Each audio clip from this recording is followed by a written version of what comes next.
So mna, yes. Vipi bana? Safi. Habari ya masiku. Kwanza cheers bro. Cheers bro. Cheers. Long time. Unakunywa sana mazee na mimi ndo nanunua. Uko kwa bia ya pili, mimi mwenye nanunua kwa ya kwanza. Umefanya kitu kingine ya Kiafrika kabisa. Nini? Mtu akichia. Haya, cheers. Okay, haya sawa. Sikuweka chini hapo. Unajua sikunywangi hizi vitu mna. Mimi ni mtu. Hata ukichia hiyo mateli yako. Mimi ni matela. Hata ukichia hiyo mateli yako bado. Lazima ukicheers unateremsha. Yes.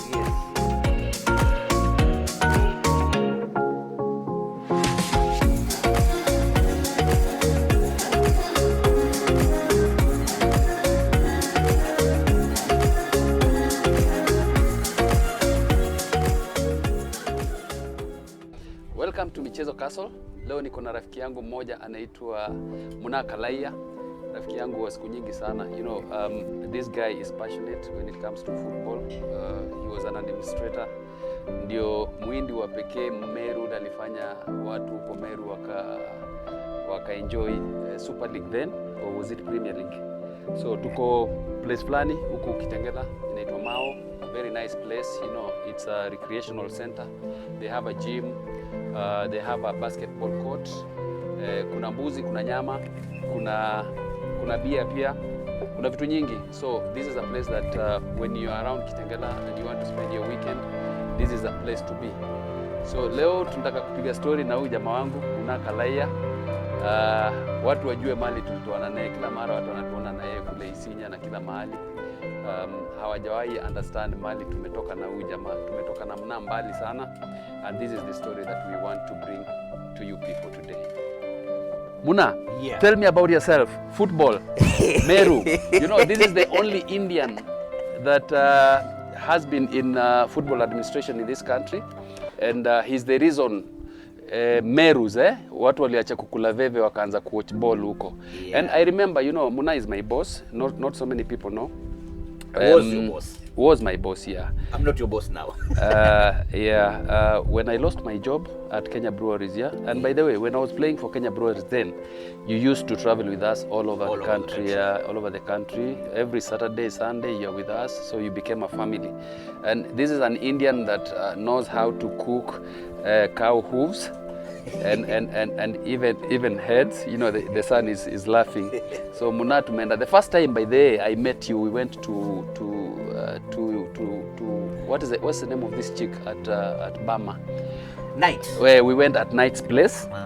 And I'm wondering, huyu ni mwindi mgani anaitisha ugali mpaka ugali sosa? Sijui nene unajua. So when I lost my job, Muna was managing MAFUKO Bombers then.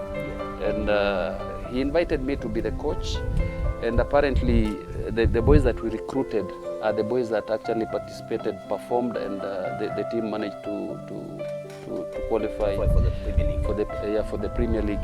Muna has given his all in football, but anyway, let me leave that to him. How did he used to manage, you know, to run the club? Sure.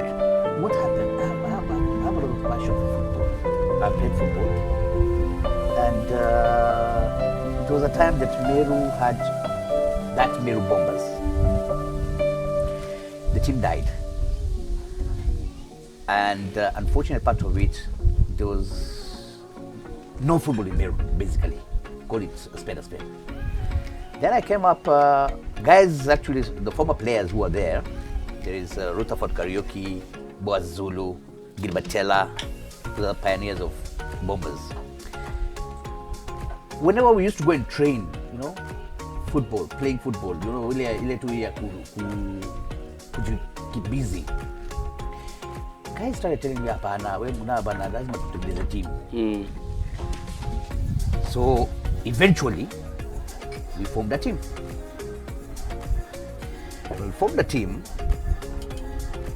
they were all looking upon me to spearhead. Now, there was nobody else that was supporting the team. There's this Indian that used to bake bread. That's what I'm coming in, yeah. Okay.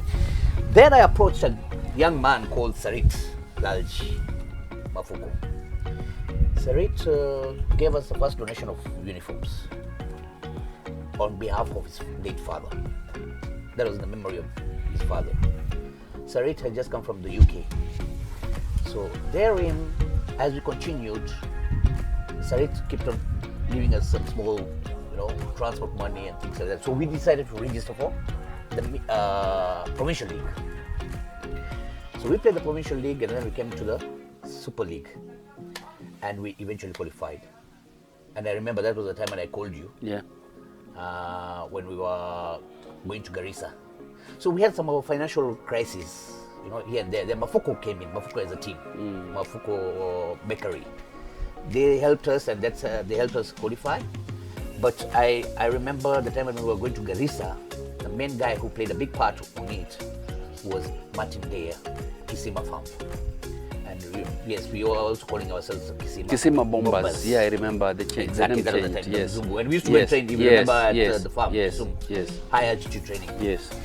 So, yeah, I remember that time, things were so bad in Garissa, bandits and those kind of things, that mini league was to be played in Garissa. Martin had offered to airlift us to Garissa for the mini league. Mini league, yeah. And guess what? But unfortunate part of it, his plane could only carry 8 people. So, and you are 20 something, so you can't whatever. So he decided, no, you guys get a private whatever bus, and you guys just managed to go, and he helped us. And then came in Highland Mineral Waters, Mr. Kiran Sutar. He gave us sponsorship of water.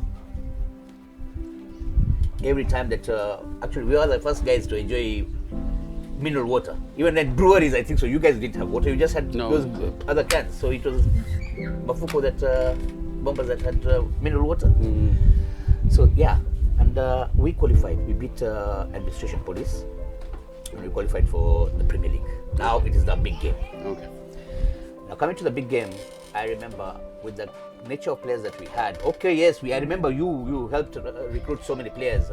Samuel Tuago, you helped.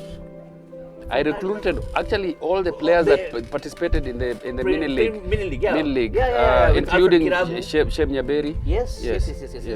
So yeah, with that, whatever with Shinto coming in, that experience, Sebastian Andulu, Sammy Simiyu, Kevin Ateku,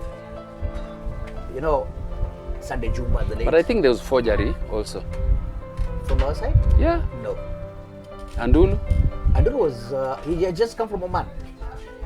Nyaberi was unattached. And I say, Andulu had just come from Oman, he was playing in Oman. Sammy Simiyu was just around. He had left FC Leopards. Okay. Where I remember we had a big issue now. Let me tell you when we started Bombers. The time when we started, we had we also qualified again. We were relegated and we went back again. I recruited William Inganga, and there was a big issue. At that time we were playing Robert Matano, team sales. Robert Matano with his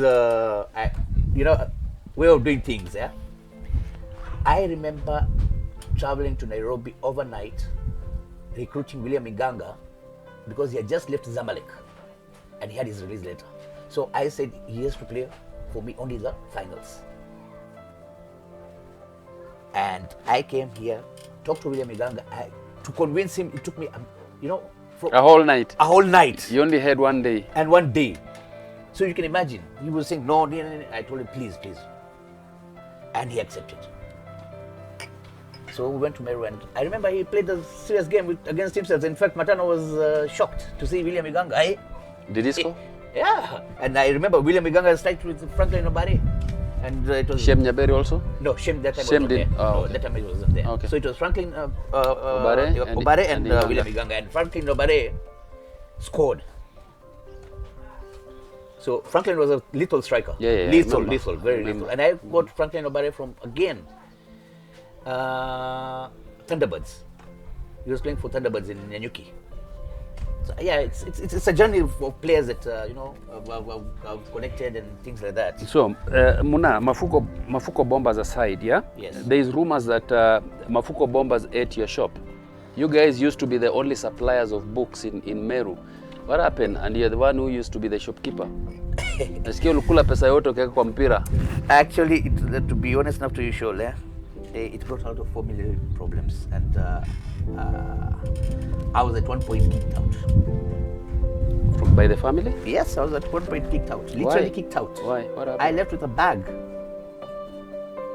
I spent 6 months in a bus. I remember there's a time you came to Africa I Online. came to your office to ask for help. Help, yeah, I remember. That was the time when I was sleeping in a bus. Marsh Express was my bedroom. Reasons for being kicked out? Simple, because I used lots of the resources from the shop. Family resources, Family the resources only from the family shop. Yes, income. I used all those resources for football. For the love of football. And those are things. I would say it's water than at the bridge. It's a lesson learned, and a lesson well learned. But the way I say it was passion for football. I really loved football. Not I really loved, I still love. Did you ever recover as a family? No. That was a turning point. That was a serious turning point, and everybody went their ways. And actually, I should say sorry to my family. That is something that I did wrong. But I believe they forgiven me now.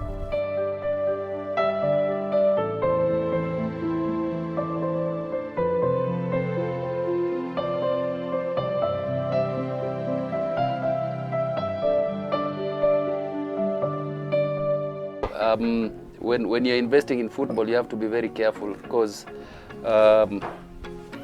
sometimes we put passion before our achievements, yeah? That's true. Lifetime achievements. That's true. So what do you do these days? I'm just a hustler. But not that hustler. I'm a hustler. I'm hustling. You're a wheelbarrow guy. Yeah. Una hustle, unauza nini? In fact, there's nani Ken is coming. Ken has been complaining that there's something that you're supposed to deliver to him. There's a package. Nini, what is it? Goza. Nasikia uko na boxers za nanuja. Tommy Hilfiger. Boxers ngapi? Boxers ngapi? No, Ken is complaining. He paid you money, you've not delivered the goods. Si anakuja. Sasa umekula pesa. Ziko home. Si anakuja tunaenda naye home. So ukitaka ngoda, if you want Tommy Hilfiger boxers, this is the guy to reach out to. Nini ingine? What else do you do? I remember there's a time you used to sell lands and cars and stuff. Anyway, whatever that comes your way, you don't say that, whatever brings bread and butter on the table, as long as it's legit, it's right, do it, go for it. You don't want people to point fingers at you. Hizi sasa unaniambia hiyo maneno ya Gondi na boxer zake zipo. Mtambebe alisema nimbebe. Na by the way kama ni nzuri simpelekee. Hata si hivyo. Wacha sasa azikuja zivae zote tano. Mimi naomba asikuje juu. Kama ni safi ni zangu sasa hizo. Sasa wacha. Si utakuwa umepeana. Si umebatika. Okay, Muna, that aside, on a very personal basis and point, yeah? I've never seen an African marrying an Indian. You got married to a Meru. Did it bring you problems? What was the reason that you decided now you're walking away from your customs to this other one? Because najua wewe mguu ya kuku, nini mguu ya ng'ombe, ya mbuzi, wewe kwa kukula ni hatari sana. I've never seen such Indians, yeah? Yeah, what was it? Was it love? Sure, that's a very good question, a very interesting question. Not so many people know that you're married to a Meru. And you speak fluent Meru. Can I tell you this, Shol? The love of my life, her name is Agret McKenna, my wife. This is a love passion that I'm giving you, and a love story that I'm giving you. It's very interesting. I had a girlfriend by the name Judy. Judy left for the US, so I was heartbroken. There was a friend of mine by the name Ken Muganga who used to work at the National Bank. He used to play for National Bank at that time. So Ken alikuwa ananiambia, Muna, wewe bana, nakuona wewe huko sawa. Nikamwambia si unajua tu imefanyika. So mania totally nilikuwa tu ninaangalia tu unawachukia tu, yani unasema unaangalia tu hii heartbroken, yeah. Huyu mwanamke ndio ananiambia maisha. nikapata mama watoto wangu sasa Makena akitembea tembea hapo, kila time naona mazee kuna kadem kanatembea vizuri na nini. Naambia Ken, huyu namtamani lakini naogopa. Kena kaniambia bana, kama roho imekubali kubali. Sasa bali madam alikuwa anafanya job. Kuna dem mwingine alikuwa anafanya lawyer fulani, alikuwa anafanya shopping kwetu sana, alikuwa anakuja kununua stationery sana. Sasa kuna siku madama ikipita na huyo dem alikuwa hapo ndani. Nikamwambia huyo dem si poa. Sasa huyo mother akaniambia si huyo ndo anafanya kazi hapa chini ya ofisi yetu. Nitakuunganishia. Nikamuuliza swali, unamjua? Unaweza pata namba? Unajua zamani ilikuwa ni ile dial. Drum. Sasa nikachapa simu, kumbe ndiye ndio chukua simu madam. Sita chemistry started from there now. Some monkey years ago.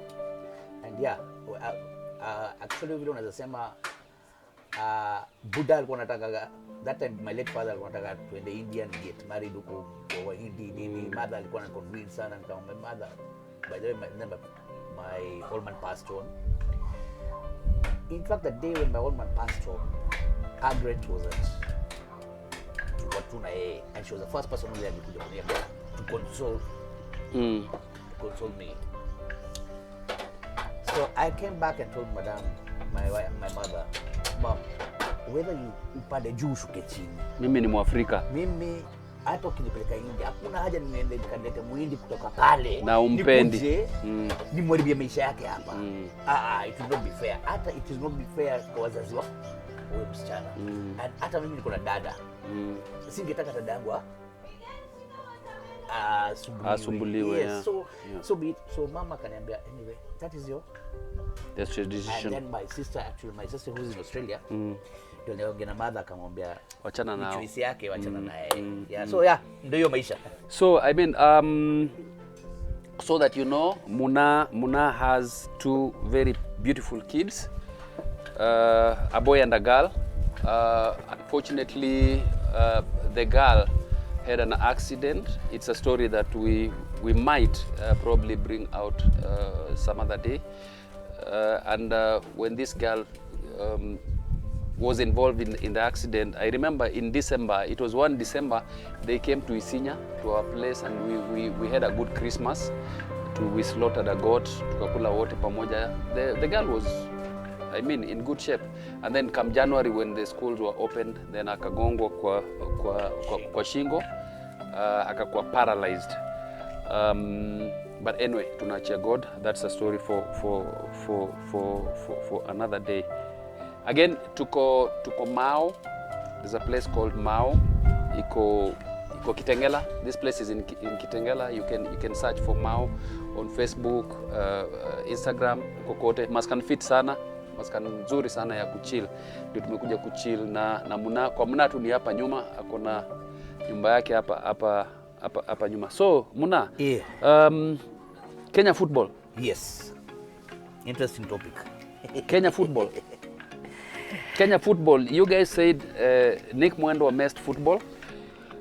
Nick Mwendwa sijui alifanya nini. So then, if one person is a culprit, if one person is a problem, why then I don't want to kill Kenya football just because of one person? I get your point, Sholei. I don't want to point a finger at any person there. Basically, let's call a spade a spade. I've been in football. We need people who administer football, who know what football is. I can't say Nick was bad. I can't say Nick is good. I can't say his office was bad. I can't say it's good. We need proper administrators. Why was I successful in Kisima? Why? I was the team manager. I was the chairman. I only had one. So you think Nick was not a good administrator? I had only a secretary. No, I think so. I have a feeling Nick was not a good administrator because, this chest thumping thing sometimes is not good. You don't chest thump. If I bring you to office, or rather I'm in office because of you. So you have to accept to work with me. Okay, fine. That's aside, yeah? We've had so many stories about Nick just stamping, making noise. So many people have actually given him some nicknames. That is bad. But you see now, That is wrong. That is wrong. my question is, yeah? My question is, and this is my reasoning.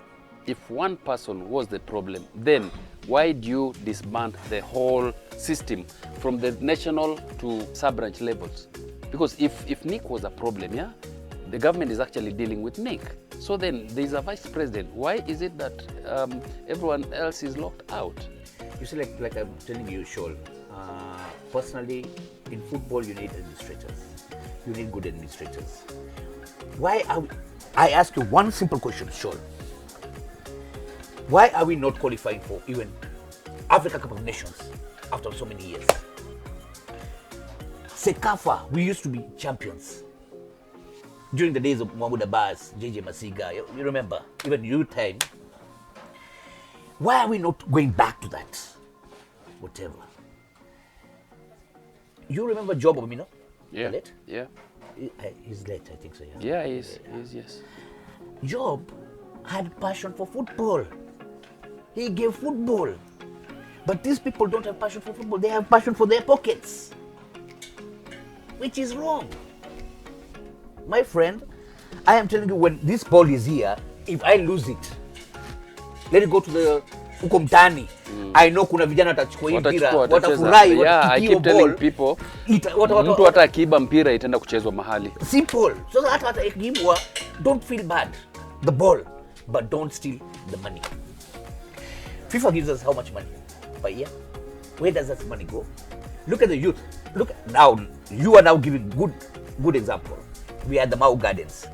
These are, you can see Mr. Steve is doing a great job. Great job. Yes. Because he's got passion for giving. You understand? Even if it's private, he's got passion for giving.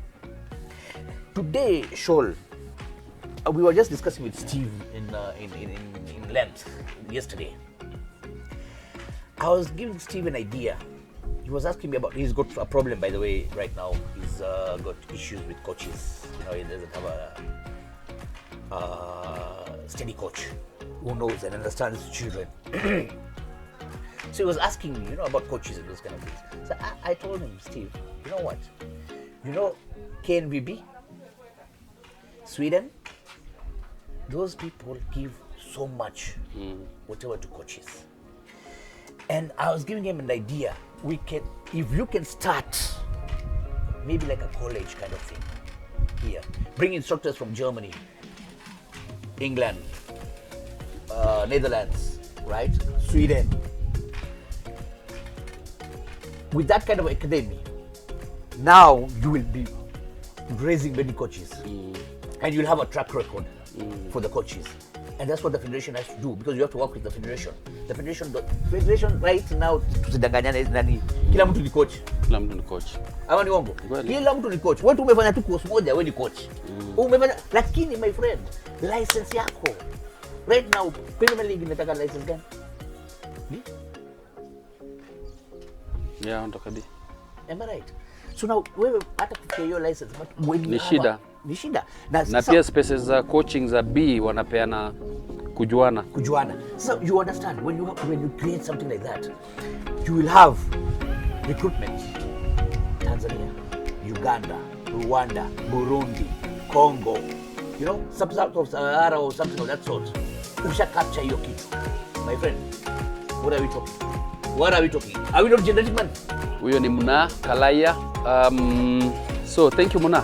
Thank you, asante sana. Any closing remarks? Unataka kuleta Steve hapa pia, Steve atuambie anafanya nini hapa? Yes. Sijui kama unataka kukua kwa hiyo interview pia. Tunaweza. But before then, ndio mjue kijana ya Muna kuja. Kijana hatari sana. Messi, this is him. Angalia mbegu ya Meru na India. Ndio hii hapa hivi. Kijana hatari sana kwa football, my very good friend. Sawa. Yeah. We can continue with Steve and we see. But my closing remark is this: that Shol, you remember there was a time that you were going to president of FKF, and we went around the country actually together with you, several places, and you see, you want to work with like-minded people. You don't want to work with people who are not. Yeah. And you have to give up, and you threw the towel. And you know nothing, I'm a very straight person, yeah? You understand? You threw the, because you don't want to sign something that is not there. You want to sign something that is there. Are we together? So if we can have 20 people like you, I think the football administration in Kenya is going to change. Football administration in Kenya is going to change. And that's the reason why you find the West African countries, Nigeria, Ghana, administration. Angalia, hizo kina Eto, wako wapi? Wao ndio wanakwenda kuchukua bodi. Lakini sasa tunataka kuleta watu wale hawajui bodi nini. Sawa Muna, yeah, there you have it.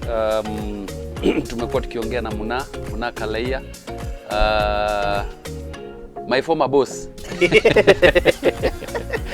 My former boss, my best friend, my very good friend. Tuko, again, we are at Mao Gardens in Kitengela. Tunangojea, nafikiri mnasikia sauti za manyama huko zikiiva. Masufuria. Yeah, we've come to spend a whole day today here. Tushafanya majim kidogo. So, thank you guys for tuning in. Thank you Vive USA. Very soon tutakuwa na Vive Kenya. Oh, yeah. Mahali uniforms na tunajaribu kuangalia bei pia itakuwa ni bei safi. Very good quality uniforms. Yeah. They might be available very soon if the meeting that my colleague is going in to discuss next week. So kuanzia next year nafikiri tutakuwa na, ama after elections nafikiri hizi uniforms zitakuwa hapa nyingi sana. Tuta make sure quality ni nzuri, alafu pia bei iko chini. Quality kusafi kama yeah. Unaona kama hii. Yes. If you look at it, our national team color, kuna time tunachezea with red. If well approached the federation, it can be the branch for the federation. Yeah. Kate, you had it, Kenya. I remember you had one passion. You, the time when you were with presidency. FKF. Yeah. You had this passion about uniforms. Yes. You wanted to bring the culture back. Yes. Show that Masai, and whatever. Yes, and I remember you had some. I did 3 sets of uniforms. Yes, 3 sets of uniforms. Na the late Maura, but again, because of football politics, watu wakaanza kusema sijui wife, but anyway, a story for another day. So until next time, thank you so much and God bless you.